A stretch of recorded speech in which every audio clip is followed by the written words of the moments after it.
ನಮೋ ಎಂಬೆ ಶ್ರೀ ದತ್ತಗುರುವಿಗೆ. ಕಣ್ಣಲ್ಲಿ ಕರುಣೆಯ ಬೆಳಕ ಸೂಸಿ, ಹಣ್ಣಿನಂದದಿ ವರವನೆ ಕರುಣಿಸಿ, ಬಣ್ಣವ ತುಂಬುತ್ತ ನಮ್ಮ ಬಾಳಿಗೆ ಕಣ್ಣಾಗಿ ನಿಂತ ಶ್ರೀ ದತ್ತಗುರುವಿಗೆ ನಮೋ ಎಂಬೆ ಶ್ರೀ ದತ್ತಗುರುವಿಗೆ.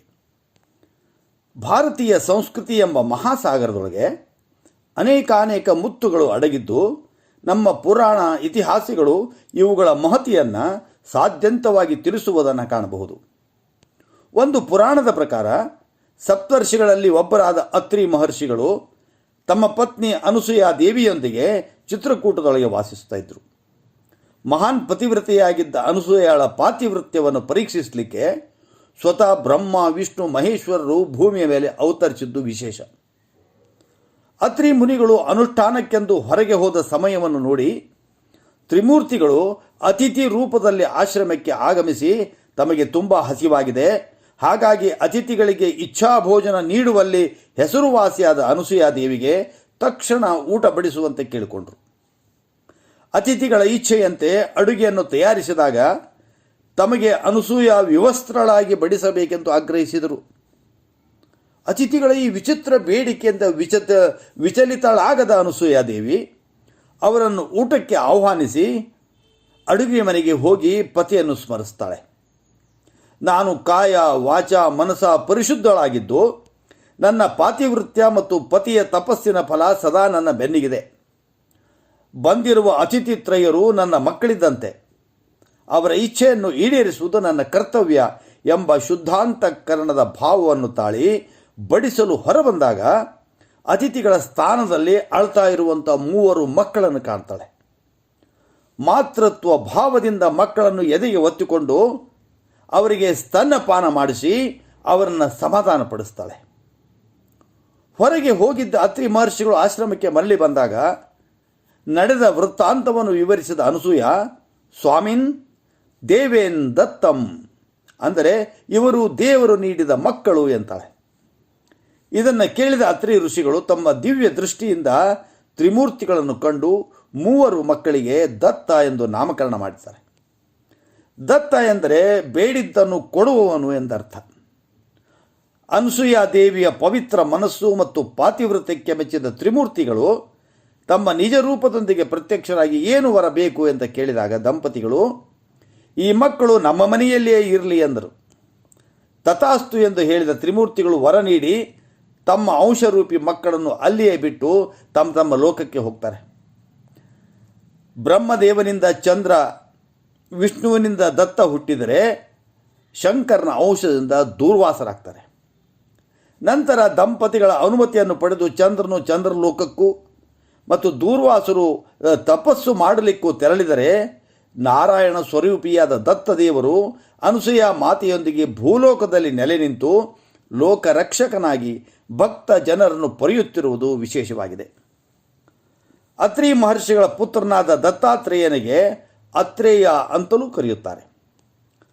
ತ್ರಿಮೂರ್ತಿಗಳ ಸಂಗಮದಂತಿರುವ ಶ್ರೀ ದತ್ತನ ಕೈಯಲ್ಲಿ ವಿಷ್ಣುವಿನ ಶಕ್ತಿಯ ಪ್ರತೀಕವಾದ ಶಂಖ ಚಕ್ರಗಳಿದ್ದರೆ, ತ್ರಿಶೂಲ ಡಮರುಗಗಳು ಶಿವಶಕ್ತಿಯ ಸಂಕೇತ. ಕಮಂಡಲು ಜಪಮಾಲೆ ಬ್ರಹ್ಮದೇವನನ್ನು ಪ್ರತಿನಿಧಿಸುತ್ತವೆ. ದತ್ತನ ಹಿಂದಿರುವ ಗೋವು ಪೃಥ್ವಿ ಮತ್ತು ಧರ್ಮದ ಸಂಕೇತವಾಗಿದ್ದರೆ, 4 ಶ್ವಾನಗಳು 4 ವೇದಗಳನ್ನು ಪ್ರತಿನಿಧಿಸುತ್ತವೆ ಎಂಬ ನಂಬಿಕೆ ಇದೆ. ಔದುಂಬರ ವೃಕ್ಷವು ದತ್ತನ ಪ್ರಕೃತಿ ಸ್ವರೂಪವಾಗಿದ್ದು, ಹೆಗಲಿಗೆ ಹಾಕಿದ ಜೋಳಿಗೆ ಅಹಮಿಕೆಯ ನಾಶದ ಅಗತ್ಯತೆಯನ್ನು ಬೋಧಿಸುತ್ತದೆ. ವಿವಿಧ ಮದಗಳಿಂದ ಕುರುಡಾದ ಜನರು ಜೋಳಿಗೆ ಹಾಕಿ ಮನೆ ಮನೆಗೆ ಭಿಕ್ಷೆ ಬೇಡ್ತಾ ತಿರುಗಿದರೆ ಅವರ ಅಹಂ ನಾಶವಾಗಿ ಅದೇ ಮುಕ್ತಿ ಮಾರ್ಗಕ್ಕೆ ದಾರಿ ಎಂಬುದು ಲೋಕಕ್ಕೆ ದತ್ತನು ನೀಡಿದ ಅಮೂಲ್ಯವಾದಂಥ ಸಂದೇಶ. ಇದರ ಜೊತೆಗೆ ಕರ್ಮ ಸಿದ್ಧಾಂತದ ಪ್ರತೀಕವಾದ ಜೇನುಗೂಡಿನಲ್ಲಿ ಜೇನ್ನೊಣಗಳು ಎಲ್ಲೆಡೆ ಸಂಚರಿಸಿ ಮಧು ಸಂಗ್ರಹ ಮಾಡಿ ಲೋಕಕ್ಕೆ ಅಮೃತವನ್ನು ಉಣಬಡಿಸುವಂತೆ ಮನುಷ್ಯರು ಸಹ ಪರೋಪಕಾರಿ ಜೀವಿಗಳಾಗಿ ಜನ್ಮ ಸಾರ್ಥಕ್ಯ ಪಡೆದುಕೊಳ್ಳಬೇಕು ಎಂಬ ಅದ್ಭುತ ಸಂದೇಶ ಇದರೊಳಗಿದೆ. ಈ ಹಿನ್ನೆಲೆಯೊಳಗೆ ಶ್ರೀ ದತ್ತನ ಆರಾಧನೆಯಲ್ಲಿ ದತ್ತ ಭಿಕ್ಷೆ ಅನ್ನುವುದು ಮಹತ್ವವನ್ನು ಪಡೆದಿದೆ. ಗುರು ಸ್ವರೂಪಿಯಾದಂಥ ದತ್ತಾತ್ರೇಯ ಶ್ರೀ ದತ್ತರು ಲೋಕಕ್ಕೆ ಬೋಧಿಸಿದ ತತ್ವಗಳು ಇಂದಿಗೂ ಪ್ರಸ್ತುತವಾಗಿದ್ದು, ಭಕ್ತ ಗಣಗಳನ್ನು ಸನ್ಮಾರ್ಗದತ್ತ ಮುನ್ನಡೆಸಿ ಮುಕ್ತಿಗೆ ದಾರಿ ತೋರ್ತವೆ. ಶಾಂಡಿಲ್ಯೋಪನಿಷತ್ತಿನ ಪ್ರಕಾರ ಶ್ರೀ ದತ್ತರೇ ಗುರು, ತತ್ವಸ್ವರೂಪಿ.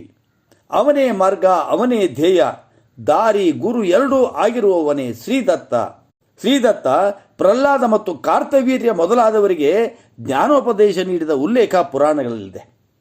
ಈ ಹಿನ್ನೆಲೆಯೊಳಗೆ ಜಗತ್ತಿಗೆ ಅಮೂಲ್ಯ ತತ್ವಗಳನ್ನು ಬೋಧಿಸಿದ ಶ್ರೀ ದತ್ತನಿಗೆ ದತ್ತ ಗುರು ಎಂಬ ಭಾವದಿಂದ ಸರ್ವತ್ರ ಪೂಜಿಸಲ್ತಾ ಇದೆ. ಇಡೀ ಸಮಷ್ಟಿಯೇ ತನ್ನ ಗುರು ಎಂಬ ಶ್ರೇಷ್ಠ ಅರಿವಿನ ಭಾವದ ಪ್ರತಿರೂಪನಾದ ದತ್ತಗುರು ಮನುಷ್ಯ ಮತ್ತು ಪ್ರಕೃತಿಯ ನಡುವಿನ ಅಮೂಲ್ಯ ಸಂಬಂಧಕ್ಕೆ ಸಾಕ್ಷಿಯಾಗಿದ್ದಾರೆ.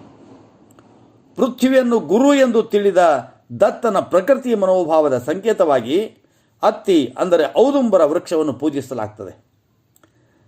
ದೇವತೆಗಳಿಗೆ ವಿವಿಧ ರೀತಿಯ ಪೂಜೆ, ಪುನಸ್ಕಾರ, ಅಭಿಷೇಕ, ಅಲಂಕಾರ ಮುಂತಾದವುಗಳಿದ್ದರೆ ಗುರು ಸ್ವರೂಪಿ ದತ್ತ ಸ್ಮರಣೆಯಿಂದ ಮಾತ್ರದಿಂದ ಒಲಿಯುವ ದೇವರು ಎಂಬುದು ಭಕ್ತರ ನಂಬಿಕೆ. ಕುಳಿತಲ್ಲಿ, ನಿಂತಲ್ಲಿ, ಮಲಗಿದಲ್ಲಿ, ಎಲ್ಲಿ ಬೇಕಾದರಲ್ಲಿ ಗುರುದತ್ತನ ನೆನೆದರೆ ಇಷ್ಟಾರ್ಥಗಳು ನೆರವೇರ್ತವೆ. ದತ್ತ ಗುರುವಿನ ಚರಿತ್ರೆಯನ್ನು ಸಾರುವ ಗುರುಚರಿತ್ರೆಯ ಪಾರಾಯಣದಿಂದ ಎಲ್ಲ ಇಷ್ಟಾರ್ಥಗಳೂ ನೆರವೇರುವವು ಎಂದು ಅನೇಕ ಜ್ಞಾನಿಗಳು ಸಾರಿ ಸಾರಿ ಹೇಳಿದ್ದಾರೆ. ಭವದ ಕಷ್ಟಗಳನ್ನು ಪರಿಹರಿಸಿ ಭವಸಾಗರ ದಾಟಲು ಗುರುಚರಿತ್ರೆ ಎಂಬ ನೌಕೆ ನಮ್ಮ ಮುಂದಿದೆ. ಈ ಹಿನ್ನೆಲೆಯೊಳಗೆ ಗುರುಚರಿತ್ರೆ ಪಾರಾಯಣ ಅತ್ಯಂತ ಮಹತ್ವದ್ದಾಗಿದೆ. ಚೈತನ್ಯ ಸ್ವರೂಪಿ ದತ್ತ ಪಾದುಕೆ ಭಾರತೀಯ ಪರಂಪರೆಯಲ್ಲಿ ಪಾದುಕೆ ವಿಶೇಷ ಸ್ಥಾನವನ್ನು ಪಡೆದಿದೆ. ಸನಾತನ ಧರ್ಮದ ಆರಾಧಕರು ನಿತ್ಯ ಪೂಜೆ ಮತ್ತು ಆರಾಧನೆಗಳಲ್ಲಿ ವಿಷ್ಣು ಪಾದವನ್ನು ಪೂಜಿಸುತ್ತಾರೆ. ಅಲ್ಲದೆ ಪಿತೃದೇವತೆಗಳಿಗೆ ವಿಷ್ಣು ಪಾದದ ಮೇಲೆ ಪಿಂಡ ಪ್ರದಾನ ಮಾಡಿ ಅವರಿಗೆ ಸದ್ಗತಿಯನ್ನು ಪ್ರಾರ್ಥಿಸುವ ಪದ್ಧತಿಯೂ ಇದೆ. ರಾಮಾಯಣ ಕಾಲದೊಳಗೆ ವನವಾಸಕ್ಕೆ ಹೋದ ಶ್ರೀರಾಮಚಂದ್ರನ ಪಾದುಕೆಗಳನ್ನು ತಲೆಯ ಮೇಲೆ ಹೊತ್ತು ತಂದ ಭರತ ಅದನ್ನು ಸಿಂಹಾಸನದ ಮೇಲಿರಿಸಿ ತಾನು ರಾಮನ ಪ್ರತಿನಿಧಿಯಾಗಿ 14 ವರ್ಷ ರಾಜ್ಯಭಾರ ನಡೆಸುತ್ತಾನೆ. ಅದೇ ರೀತಿ ಗುರುವಿನ ಸಂಪೂರ್ಣ ಚೈತನ್ಯ ಆತನ ಪಾದಗಳಲ್ಲಿ ಅಡಗಿದೆ ಎಂಬ ನಂಬಿಕೆ ಇದೆ.